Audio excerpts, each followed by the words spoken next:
मी विनोद नाटे. आपण बघताय भूमिपुत्र फाउंडेशनचं यूट्यूब आणि फेसबुक पेज. आपण आता पुणे जिल्ह्यामधील राजगुरुनगर तालुक्यातील चास कमान गावामध्ये आलो आहे. या ठिकाणी आपल्याबरोबर सुनील टोके हे एक पोलीस अधिकारी म्हणून त्यांनी नोकरी केली. PSI म्हणून ते सेवानिवृत्त झाले. परंतु मूलतः पिंड हा भ्रष्टाचाराच्या विरोधामध्ये लढणारा जवळच असलेला क्रांतिकारक राजगुरू ज्यांच्या नावाने ह्या तालुक्याला नाव आहे, तर त्या नावाप्रमाणेच लहानपणापासून जसं डोक्यात विचार आणि तसंच वाढ झालेले, त्यामुळे ते खात्यात राहून देखील स्वस्थ राहिले नाही. स्वतः तर भ्रष्टाचार केलाच नाही, परंतु ज्यांनी केला असेल त्यांचा भ्रष्टाचार बाहेर काढण्याचं काम यांनी केलं. ह्या महाराष्ट्रामध्ये एकमेका सहाय्य करू, अवघे होऊ श्रीमंत, या असं सगळं एकमेकांनी, म्हणजे कुठलाही अधिकारी असू द्या, त्याचा भ्रष्टाचार काढला का तो त्याचा वरिष्ठ त्याला सांभाळून घेत असतो. म्हणजे हे पाकिटाचा जो काही कारभार आहे वरपासून तर खालपर्यंत, त्यामुळे अशा माणसाला हेच करू दिलं जात नाही. एकतर काय होतं, एखादा अधिकारी चांगला वागतो ना, एकतर त्याला तू आमच्या टोळीमध्ये सहभागी होय, काहीतरी घे, गप बस, नाही तर मग त्याच्यावर खोटानाटा कारवाया करायचा आणि त्याला त्रास द्यायचं काम या महाराष्ट्रामध्ये होत आहे.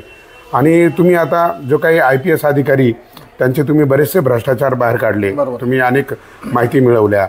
मी नेहमी खेदाने सांगत असतो का ह्या महाराष्ट्रातल्या, ह्या भारत देशातल्या प्रत्येक IPSने जर ठरवलं एका दिवसात, 1 2 3 नाही, एका दिवसात अख्खा भारत देश भ्रष्टाचारमुक्त होईल. परंतु हे IPS अधिकारी जर भ्रष्टाचार करायला लागतात तेव्हा देशाचं काय होईल हा मोठा प्रश्न आपल्या पुढे उभा राहतो. काय तुम्ही असे बरेचसे भ्रष्टाचार काढले, तर त्यापैकी काय तुम्ही सांगाल?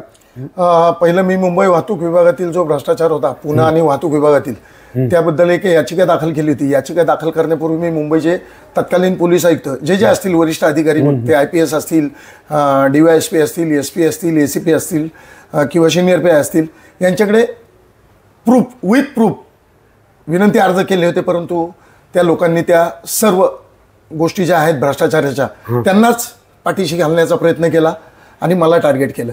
त्याच्यानंतर नाईविलाजास्तव मी सन्माननीय उच्च न्यायालयात याचिका दाखल केली.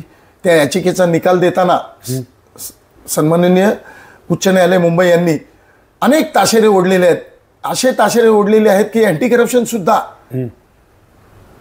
खोटी प्रतिज्ञापत्र कशी सादर करतात, अगदी इथेंभूत सगळं ताशेरे ओढलेले आहेत. त्याच्यानंतर मी अनेक वेगवेगळ्या पद्धतीच्या याचिका दाखल केल्या. सध्या गाजत असलेलं वाधवान प्रकरण, 34,000 कोटी बँक घोटाळा, या प्रकरणातसुद्धा मी अमिताभ गुप्ता यांच्या विरुद्ध गुन्हा दाखल व्हावं याकरता सन्माननीय उच्च न्यायालयात याचिका दाखल केलेली आहे. याचिकेच्या सुनावणीची मी वाट पाहतोय, कारण सध्या जे काही चाललं आहे महाराष्ट्रात ते अतोनात, म्हणजे राजकारणी आणि IS IPS यांच्या अभद्र युतीने जे काही चाललेलं आहे, त्यामुळं माझं पोलीस खातं हे दिशाहीन आणि नेत्रहीन का झालं आहे हेच काही समजत नाही. राहिला प्रश्न ठाण्यामध्ये सुद्धा, आत्ताचे ठाण्याचे CP आणि पोलीस उपायुक्त वाहतूक यांच्याविरुद्धसुद्धा मी सन्माननीय उच्च न्यायालय मुंबई येथे याचिका दाखल केलेली आहे. त्याच याचिकेला ॲडिशनल प्रूफ म्हणून मी नवी मुंबई येथील वाहतूक विभागाच्या भ्रष्टाचाराबाबतही जोडून याचिका दाखल केलेली आहे. आता त्या याचिकेची ही सुनावणी कधी होईल, मी जिवंत असेपर्यंत त्या सुनावण्या व्हाव्यात हीच एक अपेक्षा बाळगून मी माझं जे काही भ्रष्टाचाराचं काम आहे ते मी लढत राहणार आहे. मी एक विसल ब्लोअर असूनसुद्धा माझंच महाराष्ट्र शासन मला साथ देत नाही. भ्रष्टाचाराच्या विरुद्ध आवाज उठवणं या भारत देशात किंवा महाराष्ट्रात गुन्हा झालेला आहे. मी मोदी साहेबांना अनेक अर्ज केलेले आहेत, अनेक विनंत्या अर्ज ईमेल केलेले आहेत, परंतु त्यांनीही त्या सगळ्या गोष्टी ज्या आहेत त्या का गाशा गुंडाळून ठेवलेल्या आहेत हे परमेश्वराला माहिती. निवडणुकीच्या रणधुमाळीत किंवा ज्यावेळी निवडणुका लागतात त्यावेळी मोदी साहेब आमचे ओरडत असतात भ्रष्टाचारमुक्त भारत देश, आणि त्यांच्याच पावलावर पाऊल ठेवून महाराष्ट्रातलं राज्य सरकार म्हणते आम्ही भ्रष्टाचारमुक्त महाराष्ट्र केला आहे. पण तो कुठे आहे? कागदावर आहे की तुमच्या मनात आहे की तुमच्या डोक्यात आहे? रोज लाचलुचपत प्रतिबंधक विभागाकडून अनेक विभागाकडे, ते महसूल विभाग असतील, शासकीय कुठला विभाग, अगदी तळापासून वरपर्यंत जे काही भ्रष्टाचार होत आहेत, ज्या काही कारवाया होत आहेत, मग कुठे झाला आहे भ्रष्टाचारमुक्त भारत देश, कुठे झाला आहे हा मोदी साहेबांनी सांगावं. आणि एक विसल ब्लोअर म्हणून मी जे काही करतोय जनतेसाठी सेवा करतोय, मग जर तसं असेल तर अँटी करप्शन बंद करा, CBI बंद करा. कशाला त्यांना करोडो रुपये किंवा हे सगळं देताय तुम्ही? आज CBIला एखादा अर्ज केला तर त्यांचं असं म्हणणं आहे की राज्य शासनाची परवानगी हवी चौकशीसाठी. आता मी मुंबई पोलीस दलातील महाराष्ट्रात जे कोणी IPS अधिकारी आहेत त्यातले मुंबईचे 2 CP श्री विवेक फणसाळकर, श्री देवेन भारती, त्याच्यानंतर सदानंद दाते, त्याच्यानंतर परमवीर सिंग आणि संजय सक्सेना साहेब, या 5 IPSच्या विरुद्ध मी CBIला अर्ज केला होता. अगदी इथल्या महाराष्ट्र शासनाला अर्ज केलेला आहे. ह्या 5 जणांच्या ज्या कंपन्या आहेत त्या त्यांच्या धर्मपत्नींच्या नावावर आहे आणि अनेक करोडो रुपयाचं ट्रान्झॅक्शन त्यांच्याविरुद्ध त्या कंपन्यांचं झालेलं आहे. तसंच याच परमवीर सिंगांनी आणि जे विवेक फणसाळकर आहेत हे ठाणा आणि मुंबई या सर्कलमध्ये ते जे काही त्यांनी अमाप पैसा कमवला आहे भ्रष्टाचाराच्या मार्गाने, तो एकतर पोलीस कॉन्स्टेबलच्या नावावर आहे किंवा PSIच्या नावावर आहे किंवा सहाय्यक पोलीस उपनिरीक्षक यांच्या नावावर आहे. आणि ते मी इत्थंभूत सर्व पुरावे देऊनसुद्धा आज महाराष्ट्र शासन फक्त मला एक ईमेल करतं आहे की आम्ही चौकशी लावलेली आहे. जशी अमिताभ गुप्ता यांची वाधवान प्रकरणात चौकशी लावली होती आणि त्या चौकशीतून काय निष्पन्न झालं, जे कोणी आताचे गृह विभागाचे प्रमुख आहेत IAS अधिकारी सौनिक साहेब, त्यांनी फक्त त्यांना समज दिली. आज रेड लुकआउट जे CBIनी ह्या सगळ्या आरोपींविरुद्ध काढलेला असताना सुद्धा एक IPS अधिकारी त्यांना पासेस देताना हे सांगतात की ते माझे फॅमिली मेंबर आहेत. दुर्दैव नाही का? कुठे आहे महाराष्ट्र? का फडणवीस साहेब या विषयावर बोलत नाहीत? आज नवी मुंबईतील जो भ्रष्टाचार आहे त्या भ्रष्टाचाराच्या प्रकरणात मी याचिका दाखल केलेली आहे वाहतूक विभागाची. तेच CP मिलिंद भारांबे, ते मी ज्यावेळी मुंबईला वाहतूक विभागात याचिका दाखल केली त्यावेळीसुद्धा ते त्या याचिकेत होते. आताही ते तिथेच आहेत. दुसरी गोष्ट, मंदाताई म्हात्रे आमदार आहेत बेलापूरच्या, त्यांनी DCP पुरुषोत्तम कराड, नवी मुंबई वाहतूक तत्कालीन, आता मुंबईत आहेत ते, फडणवीस साहेबांच्या मेहरबानीने चांगल्या ठिकाणी क्रीम पोस्टिंग घेऊन, त्या माणसाने इतकं खोटं प्रतिज्ञापत्र सादर केलेलं आहे की खुल्याम हे लोक कायद्याला तर जुमानत नाहीच, वर्दीची सुद्धा त्यांना किंमत राहिलेली नाही आणि सन्माननीय उच्च न्यायालयाची सुद्धा त्यांना जाण नाही की बाबा आपण काय करतोय. कमीत कमी त्या डोक्यावर असलेल्या अशोक स्तंभाची तरी इज्जत ठेवायला पाहिजे, अशी माझी नम्र विनंती आहे या सर्वांना. नक्कीच माझी या माध्यमातून सर्व भारत देशातील IPS अधिकाऱ्यांना एक विनंती आहे. बाबा रे, तुम्ही ज्यावेळेस IPS झालात आणि ज्यावेळेस ड्युटीवर रुजू होताना तुम्ही ज्या प्रतिज्ञा घेतल्या त्या प्रतिज्ञा तरी आठवणीत ठेवा. आणि तुम्ही जर ठरवलं ना एका दिवसात हा भारत देश भ्रष्टाचार मुक्त तुम्ही करू शकता, परंतु केलं जात नाही आहे. आता मोदी साहेबांनी जो या सरकारने केंद्र सरकारने 17 ह्या अँटी करप्शन जो भ्रष्टाचार जो प्रतिबंधक कायदा आहे 1988चा, त्याच्यामध्ये 17 कायदा तुम्ही घुसवला. काय घुसवला म्हणजे एखाद्या विभागाच्या अधिकाऱ्यांनी जर भ्रष्टाचार केला तर त्याच्यावर चार्जशीट आरोपपत्र दाखल करायला त्याच्या वरिष्ठाची परवानगी पाहिजे.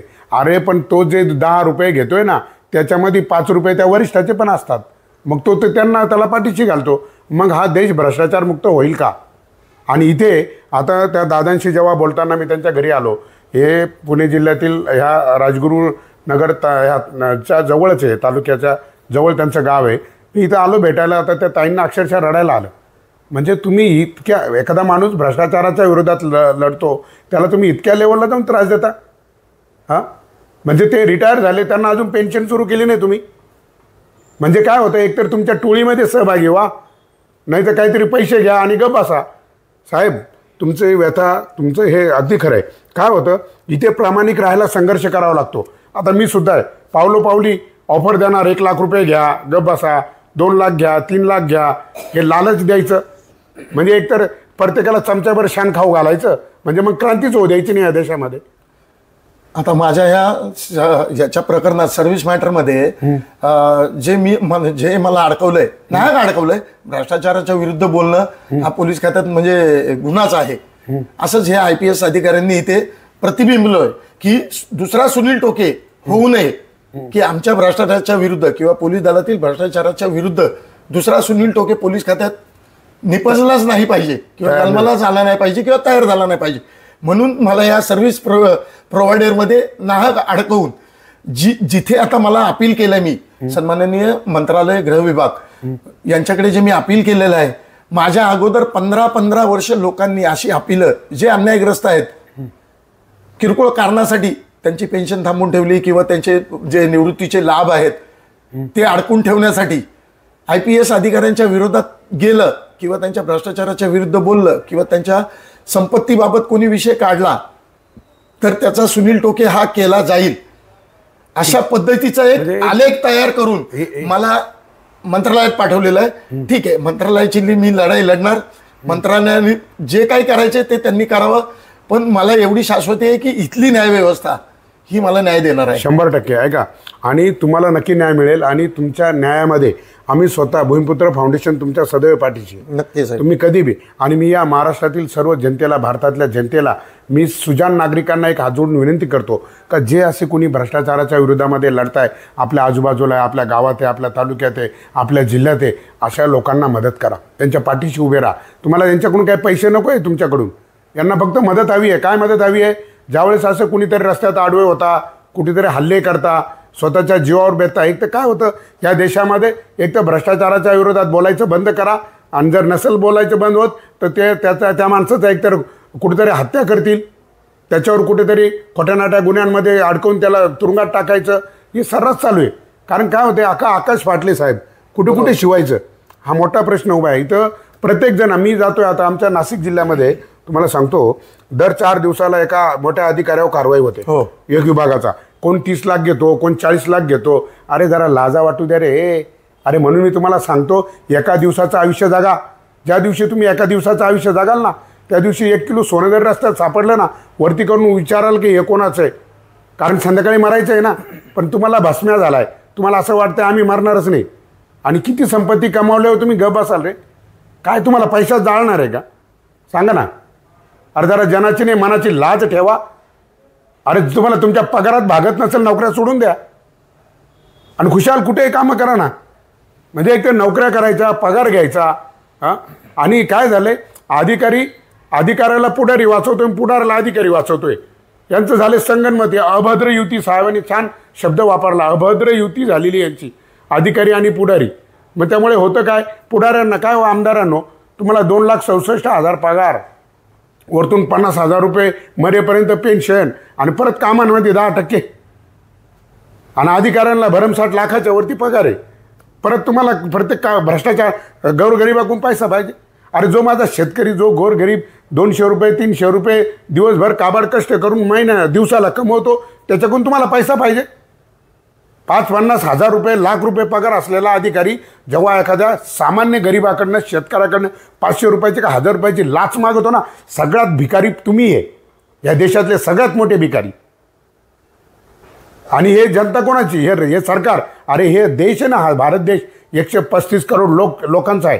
आणि त्यांनी लोकशाही राज्य निर्माण करून या देशामध्ये एक व्यवस्था निर्माण केली, आणि त्या व्यवस्थेने तुम्हाला कामाला ठेवलंय. तुम्ही मालक नाही या देशाचे. या देशाचा मालक हा सर्वसामान्य गोरगरीब जनता आहे. म्हणून तुम्हाला याची सदैव जाणीव राहू द्या. अरे छत्रपती शिवाजी महाराजांनी 400 वर्षापूर्वी लोकशाही राज्य निर्माण केलं. पंतप्रधान, मुख्यमंत्री, तहसीलदार, मामलेदार, मंत्रिमंडळ ही सगळी शिवरायांची निर्मिती. आणि म्हणून डॉक्टर बाबासाहेब आंबेडकरांनी घटना लिहिली. त्यावेळेस घटनेच्या प्रस्ताविकात म्हटलंय की मला घटना लिहिताना अजिबात कष्ट पडले नाही, कारण माझ्यापुढे छत्रपती शिवाजी महाराजांचं स्वराज्य. म्हणजे आपण या ऑफिसांमध्ये शिवरायांचे, बाबासाहेबांचे फोटो लावतो. हां, निवडून येताना म्हणायचं छत्रपती शिवाजी महाराज की जय, आणि निवडून आलं का वर्तन करायचं मोगलांचं. अरे तुम्ही ज्या नोकरीवर तिथं खुर्चीवर बसता. आता साहेब मी आता जे कालपासून पुण्यामध्ये आलेलो आहे, मागे बी आलो आपण, आम्ही 1 वर्षभरापासून या महाराष्ट्र कृषी आयुक्त कार्यालयावर मी वॉच ठेवणे. काय झालं, यांनी काय केलं, महाराष्ट्रामध्ये इतक्या असंख्य कंपन्यांना खतं, औषधं, बियाणे निर्माण करायला परवानगी देऊन टाकले. परवानगी देताना पैसे घ्यायचे, आणि नंतर त्यांनी त्या कागदावर काही पण लिहायचं त्यांच्या बॅगवर, आणि त्याचं प्रमाण कोण चेक करीत? महाराष्ट्र शासनाने जे कृषी विभागानं ठरवून दिलेलं प्रमाण आहे ते कोण चेक करील? हां, जिथं 98% आहे तिथं आम्ही प्रायव्हेट लॅबला तपासलं का 1%, 1.5%, म्हणजे माझ्या शेतकऱ्याचा जीव घ्यायचा आहे का? शेतकऱ्याला एक तर तुम्ही हमीभाव देती नाही, शेतकऱ्याच्या पिकाला किंमत नाही, म्हणजे जे दारू सिगारेट तंबाखू नाही खाल्लं तर मरणार आहे का तुम्ही? ते बनवणारे कोट्याधीश, आणि जे अन्न नाही खाल्लं तर तरफडून मरशाल ते बनवणार 18 विश्व दरिद्री. अरे काय या देश नक्की चाललाय कुठं? हां, ज्या राज्यात ज्या देशात छत्रपती शिवाजी महाराजांसारखा लोककल्याणकारी राजा जन्माला आला, डॉक्टर बाबासाहेब आंबेडकरांसारखा महापुरुष जन्माला आला, आता ज्या तालुक्यामध्ये राजगुरूंच्या, अरे ज्या ते सुखदेव राजगुरू भगतसिंग ते सुद्धा आता पाहत असतील तर त्यांना वाटत असेल काय कोणत्या नालायकांसाठी स्वातंत्र्य मिळवायला आपण फासावं गेलो म्हणून लाज वाटत असेल त्यांना. म्हणजे गोरे गेले ना आपण आपलेच आणले. अरे परकीयांनी दिलेलं दुःख सुद्धा परकीयांसारखं परकच असतं, आपल्यांनी दिलेलं दुःख आपलं असतं रे, नाही विसरता येत. तुम्ही जो ननगा नाच देशात चालवलाय ना भ्रष्टाचाराच्या नावा, म्हणजे टक्केवारीच्या नावाखाली जी लुटालूट चालली ना, हा भ्रष्टाचार थांबवा. परंतु काय झालं, जनतेला तुम्ही द्यायचं भांडवून, कोणाला जातीत लढवायचं, धर्मात लढवायचं, हिंदू मुस्लिम दंगे करायचे, हां, देशाचं लक्ष भरकटवायचं आणि तुम्ही मस्त चरायचं. मी या माध्यमातून सगळ्यांना विनंती करतो, आणि आता हा देश जागृत होतोय, प्रत्येक नागरिक जागृत होतोय. हे बघा, आता इथून पुढं निवडणुका मतदान करताना निवडणुकीमध्ये प्रत्येक भारतीयांना लक्षात ठेवा, जात धर्म पक्ष संघटना बाजूला ठेवायचं. चांगल्या चारित्र्याची माणसं निवडून द्या, ते तिथं बसवा, आणि मग आपल्या देशामध्ये चांगलं राज्य चांगलं प्रशासन आल्याशिवाय राहणार नाही. होतंय काय, आपण इकडून चिपाड घातलं उसाच्या गुराळात का तिकडून रस्ता सजणार आहे. तुम्ही इकडून कच्चा मालच खराब घालायचा आणि मग म्हणायचं चांगलं उत्पादन येऊ द्या. अजिबात नाही. आणि साहेब अजिबात काळजी करू नका. बघा, आम्ही सर्व तुमच्या सोबत आहे. नक्कीच. मी भूमिपुत्र फाउंडेशन, मी आणि सर्व तुमच्या पाठीशी उभे. काही तुमच्या बाबतीत तुम्हाला घडलं, काही वाटलं, आम्हाला अर्ध्या रात्री आवाज द्या, आम्ही तुमच्या मदतीला हजर आहोत. 100%. मी तर ही न्यायालयीन लढाई तर नक्कीच लढणार. इथल्या न्यायव्यवस्थेवर मला आहे अजून तरी विश्वास आहे 100%. नाही, नक्कीच न्यायव्यवस्था आपल्या देशामध्ये अजूनही अबाधित आहे, आणि त्या न्यायव्यवस्थेवरच आपला हा देश टिकून आहे.